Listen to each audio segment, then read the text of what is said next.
तू अजितला phone कर आणि त्याच्याशी बोल आणि शांतपणे बोल.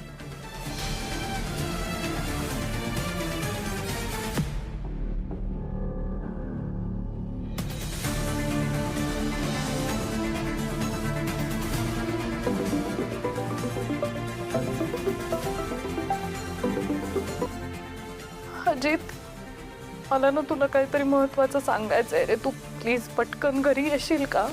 प्रेरणा प्रेरणा प्रेरणा. ए प्रेरणा, कशी आहे तू? माझी आठवण नाही येत का तुला? अजितला कशाला बोलवते? मला बोलव ना. ए अण्णा केदार, तुझी हिंमत कशी झाली रे मला फोन करण्याची? हे बघ, एक गोष्ट लक्षात ठेव, माझ्या मैत्रिणींना आता सगळं खरं काय ते कळलेलं आहे.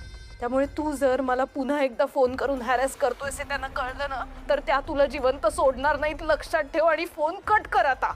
कसं आहे ना प्रेरणा, माझ्या अंगावरचे चापकाचे वळ 2 दिवसात निघून जाते, पण तू माझ्यासोबत एका बंद घरामध्ये 9 रात्र 8 दिवस काय करत होतीस? आणि तुझ्या माझ्या मिठीचा तो व्हिडिओ फेमस झाला. कल्याणच आहे मग, कल्याण. हा, आणि त्या अजितचा मुर्दा पाडायला माझ्या एका फोनची वाट बघतातच आहेत माणसं. तेव्हा मी सांगतो तिकडे गुपचूप यायचं बरं का प्रेरणा. टाइम आणि पत्ता मी तुला नंतर सांगतो. बघा, bye bye, love you love you.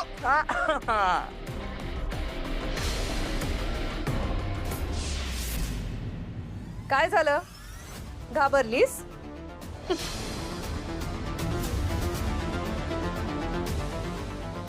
कसं आहे ना प्रेरणा, तो अण्णा केदार तुला फोन करणार, तुला धमकावणार आणि तू लगेच अशी रडूबाई सारखी रडत बसणार.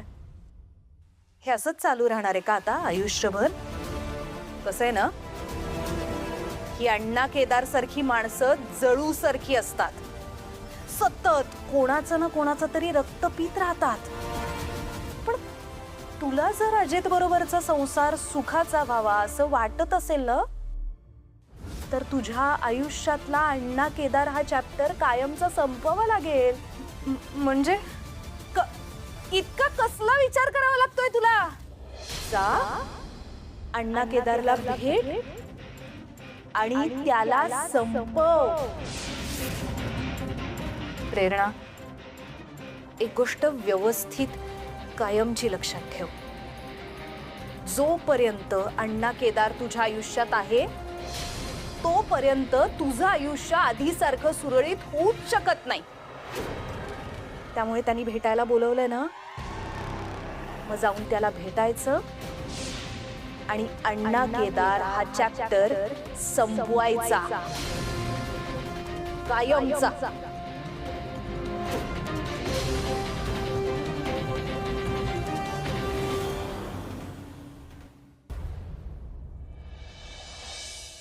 मी ऍक्च्युली म्हणत होते तिला की तू अजितला सगळं सांगून टाक, पण मला वाटत नाही ती सांगू शकेल त्याला सगळं.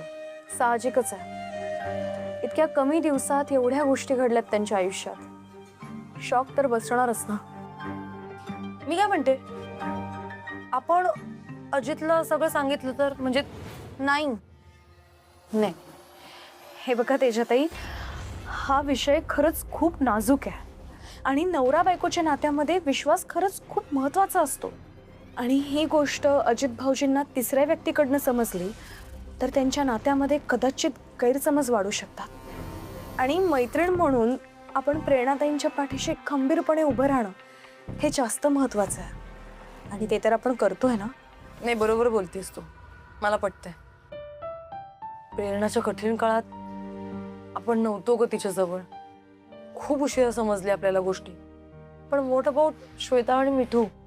आपलं बोलणं झालं ना की श्वेताच्या घरी जायचं होतं, जायचं का आपण तिघींनी मिळून? नाही, नको. ॲक्च्युली मी तुमच्याशी बोलणारच होते या विषयावर. मग अशी श्वेताताईंशी फोनवर बोलताना ना, त्या जरी हसत खेळत बोलत होत्या तरी मला ना ऑफ साऊंड करत होत्या. मला असं वाटतं अशा वातावरणात प्रेरणाताईंना तिकडे घेऊन जाणं योग्य नसेल. म्हणजे पहिले आपण जाऊन बघून येऊया ना. आत्ताच त्या रिकवर होतात या सगळ्यातून. दोघींनी जायला काही प्रॉब्लेम नाही, पण दोघी गेलो तर मग इथे प्रेरणाजवळ कोण थांबणार?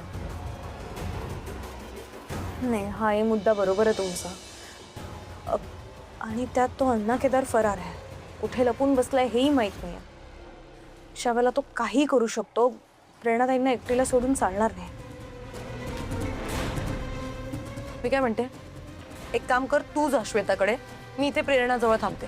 Good idea. मी जाते श्वेताताईंकडे. श्वेता, आपण ना उद्या दिवाळीच्या शॉपिंगला जाऊ. मस्त 2-4 साड्या विकत घेऊ. अहो कशाला, काही गरज नाही आहे, राहू दे. कशाला म्हणजे? अखे तू माझ्या घरची गृहलक्ष्मी आहे आणि आपल्या लक्ष्मीला कोणी जुन्या कपड्यात ठेवतं का? जाऊ आपण. मग तसं असेल तर तुम्हीच आणा साड्या माझ्यासाठी. नाहीतरी आपण तुम्हाला जे आवडतं ते खरेदी करतो ना. म्हणजे काय म्हणायचंय तुला? मी माझी आवड तुझ्यावर लादतो का? अहो नाही नाही म्हणजे सांग ना, तुला तुझ्या मनासारखं जगता येत नाहीये का? नाही नाही, तसं काही म्हणायचं नव्हतं मला. मी फक्त साड्यांच्या बाबतीत म्हटले. अच्छा, आता माझ्या लक्षात आलं. मला शॉपिंगला पाठवून तुला त्या तुझ्या फालतू मैत्रिणींना भेटायला जायचं असेल ना? काय बोलताय तुम्ही? इथे माझ्या मैत्रिणींचा संबंध येतोच कुठे? आणि उठसूट त्यांना फालतू थिल्लर म्हणण्याचा अधिकार तुम्हाला दिला कोणी? ती त्या प्रेरणाला भेटायला जाणार होतीस ना? याआधी तिची 2-3 लग्न मोडलेत हे माहिती आहे मला. ती तेजा, मैत्रिणीचा होणारा नवरा बळकावणारी. त्या मिठूने कोणाचा तरी हात धरून निघून जाता त्या तेजाने बरोबर डाव साधला. बरं, लग्न करावं तर लग्न न करता त्या मुलासोबत लिव्हिंग मध्ये राहते. ती वल्लरी स्वतःच्याच नवऱ्याला जेलमध्ये टाकायला निघाली. तुला तुझा भूतकाळ आठवतोय ना? विसरण्यासारखा नाही येतो. मग मला सांग, मी तुम्हाला फालतू म्हणू नये का? बस, तुम्ही मला काय वाटेल ते बोला, पण माझ्या मैत्रिणींबद्दल काहीही वाईट साईट मी ऐकून घेणार नाही. नाहीतर नाहीतर काय? हा,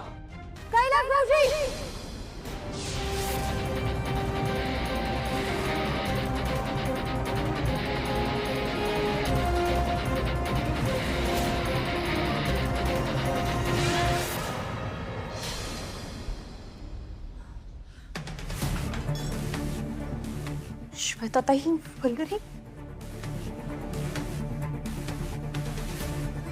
वल्लरी, तू इथे?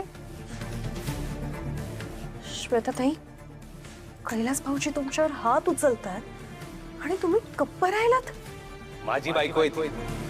मी तिला पाहिजे तेव्हा तोडवू शकतो. तुझा काय संबंध आहे? अगं तसं काहीच नाहीये. मी पाहिलंय सगळं आणि सगळं ऐकलंय. श्वेताताई, तुम्ही आज एक गोष्ट विसरताय. नवरा बायकोच्या नात्यामध्ये प्रेमापेक्षा आदर महत्वाचा असतो. आणि कैलास भाऊजी तुमचा इथे आदर करतायत असं मला दिसत नाहीये. ए वकिलीनबाई, आमच्या घरातल्या गोष्टी आहेत त्या आमच्या आम्ही बघून घेऊ. तू निघ इकडून, चल.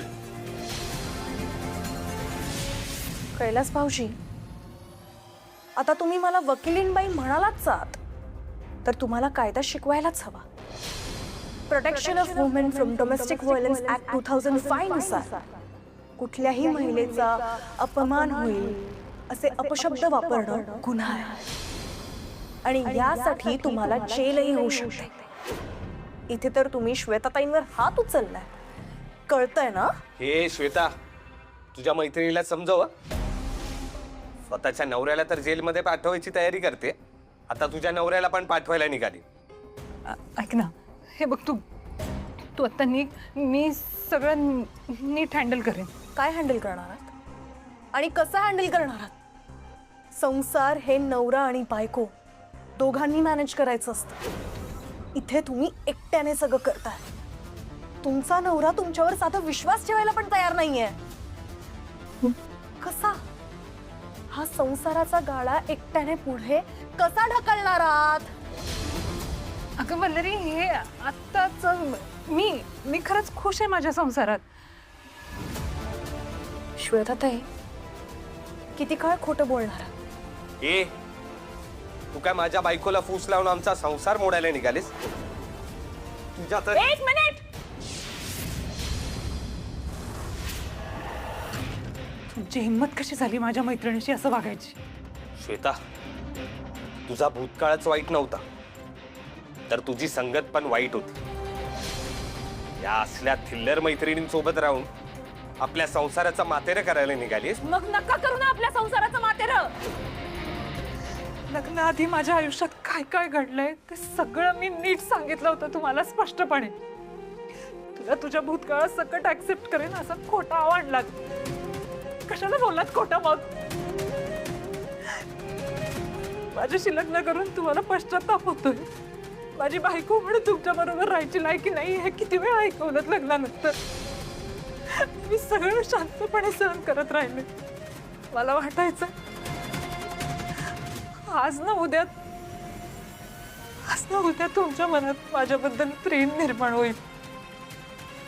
मी फक्त वाटच बघत राहिले, तसं काही झालंच नाही. बस झालं आता नाही सहन होत आहे मला. मी जाते. माझ्या त्याच मैत्रिणींच्याकडे जाते त्यांचा तुम्ही सारखा बाणुतारा करायचा.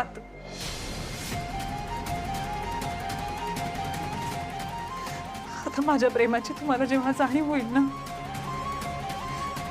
आणि आपल्या संसाराची ओढ लागेल ना, तेव्हा मला न्यायला या. आता जाते मी.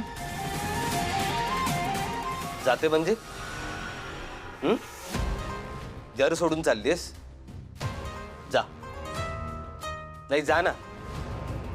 तुला काय वाटतं तुझ्याशिवाय मी जगू शकत नाही?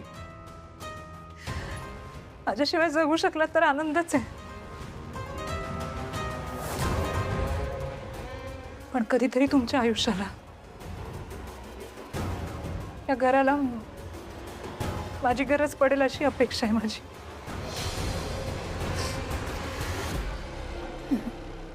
मी वाट बघतेय. हो, पण जेव्हा याल तेव्हा माझा भूतकाळ बाजूला ठेवून आपल्या दोघांच्या भविष्याचा विचार डोक्यात घेऊन या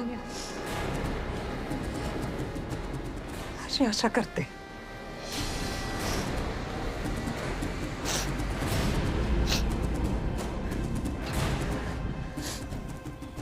चला. जा ना.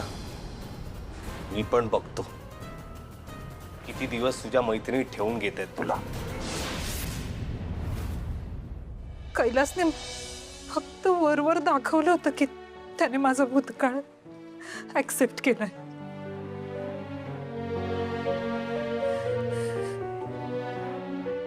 खरं तर त्याने मला कधीच बायको म्हणून स्वीकारलं नाही. खोटं नाटक केलं त्याने, पण त्याच्या मनाने मला बायको म्हणून स्वीकारलंच नाही. अगं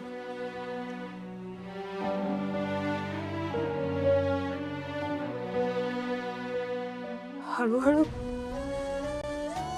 त्याचा पुरुषी अहंकार संशयात बदलला. त्याला वाटायचं की मी कुणाच्या तरी प्रेमात पडेन. त्या भीतीने त्याने माझ्यावर बंधनं लादायला सुरुवात केली.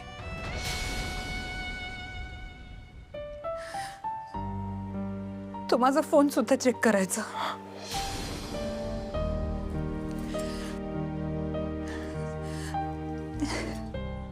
म्हणून त्याने मला तुमच्याशी कधीच कॉन्टॅक्ट करू दिला नाही. तुमच्यापासून सुद्धा दूर जायला सांगितलं. पण मला कळत नाहीये आमच्यापासून दूर का? आम्ही तर तुमच्या हिताचाच विचार करू ना. कैलासला सारखी भीती वाटायची की माझ्या मैत्रिणी माझ्याशी बोलतील, मला शिकवतील, माझे कान भरतील आणि त्याच्यापासून मला तोडतील. स्वामी, श्वेता ग, कैलास भाऊजींना हे असं सगळं वाटतंय हे जर आम्हाला माहित असतं ना आधीच तर आम्ही बोलायला आलो असतो ना त्यांच्याशी या विषयावर.